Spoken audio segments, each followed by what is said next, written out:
Assalamualaikum warahmatullahi wabarakatuh.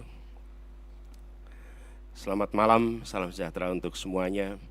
Yang kami hormati Ketua KPK Bapak Nawawi Pomolango dan seluruh pimpinan KPK, Ketua KPU yang saya hormati, Ketua Bawaslu, Ketua DKPP, yang kami hormati Kapolri atau yang mewakili, Jaksa Agung atau yang mewakili, yang kami hormati pasangan calon nomor 02 Bapak Prabowo Subianto, Bapak Gibran Rakabuming Raka, dan pasangan calon nomor urut 3 Bapak Ganjar Pranowo dan Bapak Mahfud MD, dan seluruh pimpinan partai, perwakilan partai pengusung, dan hadirin sekalian.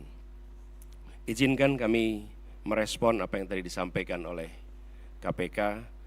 Kami melihat persoalan yang sama seperti tadi dipaparkan, bahwa komitmen untuk memberantas korupsi harus mulai dari puncak, dari yang paling atas. Dan kita menyadari Indonesia seperti yang disampaikan didirikan oleh orang-orang yang berintegritas. Dan contoh-contoh seperti Muhammad Hatta, Hugeng, Baharudin Lopa, dan akhir-akhir kemarin adalah Pak Artijo Alkostar, adalah contoh pribadi-pribadi berintegritas yang saya rasa harus kita kembalikan lagi di Republik ini. Ini persoalan yang amat serius, yang tidak boleh kita anggap enteng dan sederhana. Tadi disampaikan tentang Corruption Perception Index yang menurun, SPI, IPAK yang tadi ditunjukkan.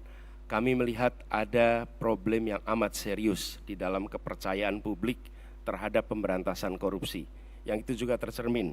Bulan lalu ada survei CSIS terhadap lembaga-lembaga pemerintahan, dan di antara lembaga pemerintahan paling rendah kepercayaan adalah DPR, dan di atas DPR adalah KPK. Justru KPK bukan lembaga yang paling dipercaya, tapi termasuk lembaga yang paling rendah kepercayaannya.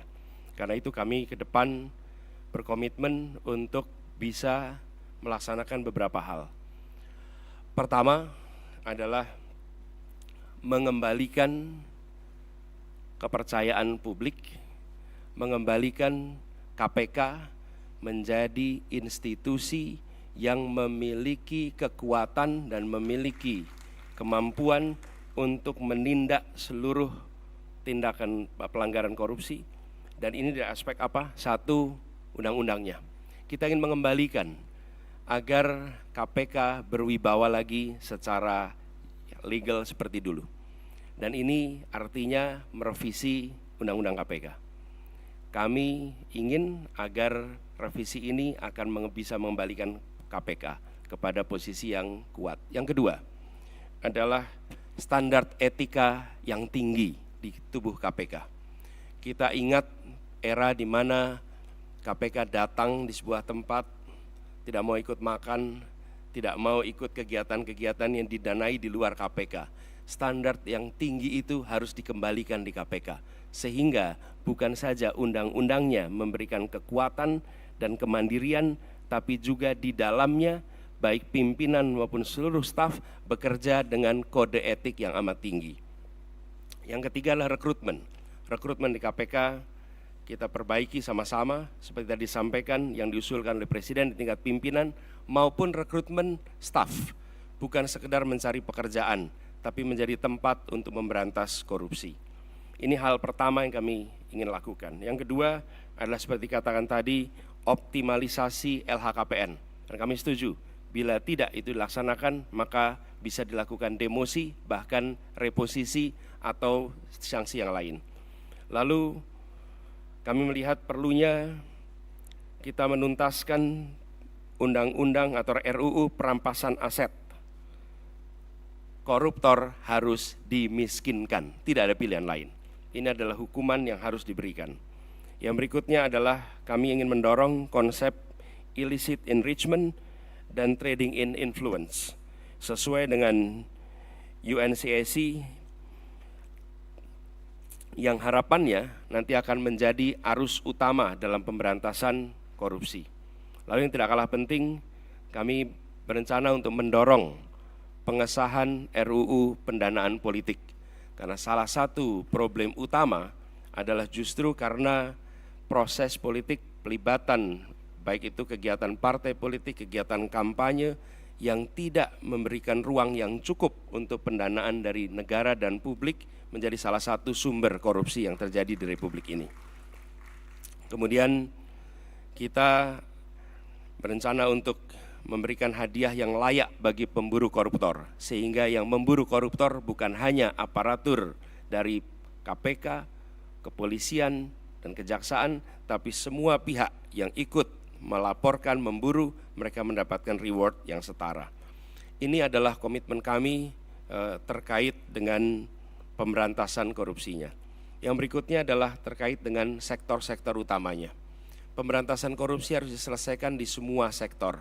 Tapi kami melihat ada beberapa sektor utama yang harus diawalkan. Pertama adalah aspek pendapatan negara. Kami melihat penting sekali aspek ini dilakukan tindakan yang serius, pajak, cukai, PNBP. Kemudian sektor sumber daya alam khususnya dan sumber daya laut. Yang ketiga adalah sektor pangan, karena korupsi di sektor ini berdampak amat besar kepada kesejahteraan seluruh rakyat Indonesia. Yang berikutnya adalah yang ketiga, sektor layanan dasar, pendidikan, kesehatan, infrastruktur. Ini memiliki efek yang amat besar pada kualitas pendidikan, kualitas pelayanan kesehatan, bahkan kualitas perekonomian karena infrastruktur yang terganggu oleh praktek-praktek korupsi. Berikutnya adalah bisnis ilegal, judi, narkoba, dan lain-lain. Inilah sektor-sektor utama yang dalam hemat kami perlu menjadi perhatian di dalam pemberantasan korupsi.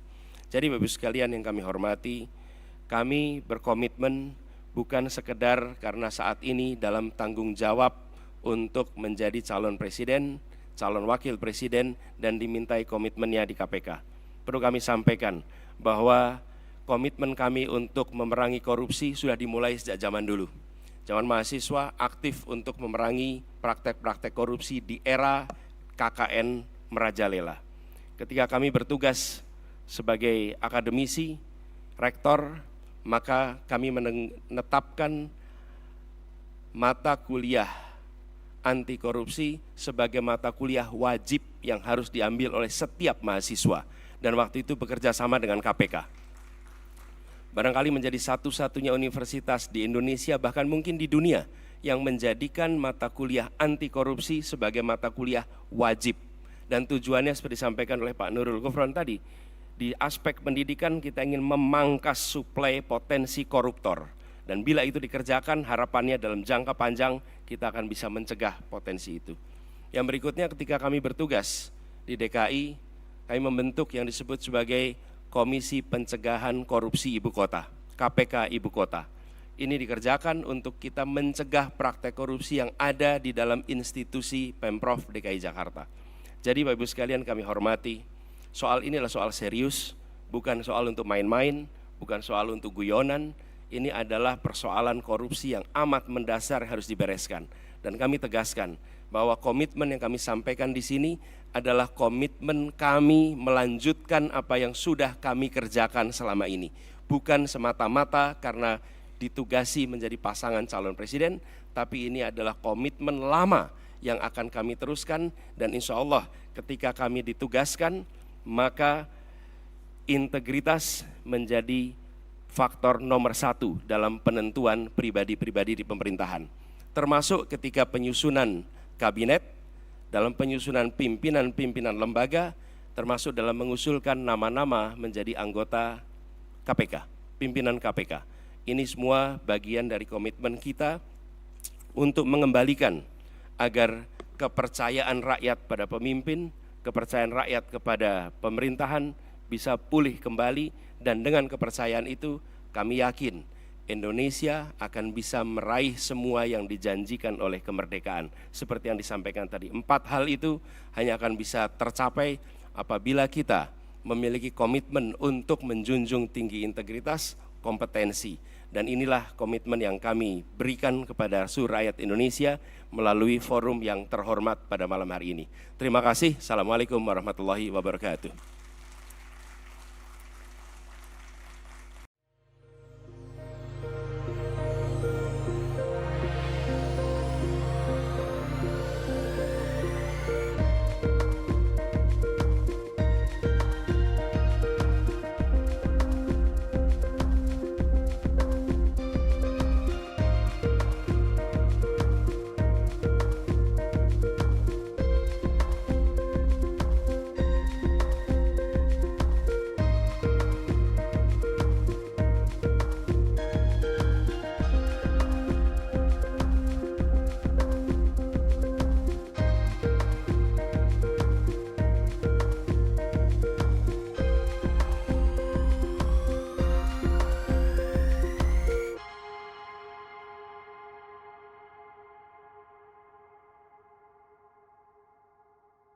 Download Tribun X sekarang, menghadirkan lokal menjadi Indonesia.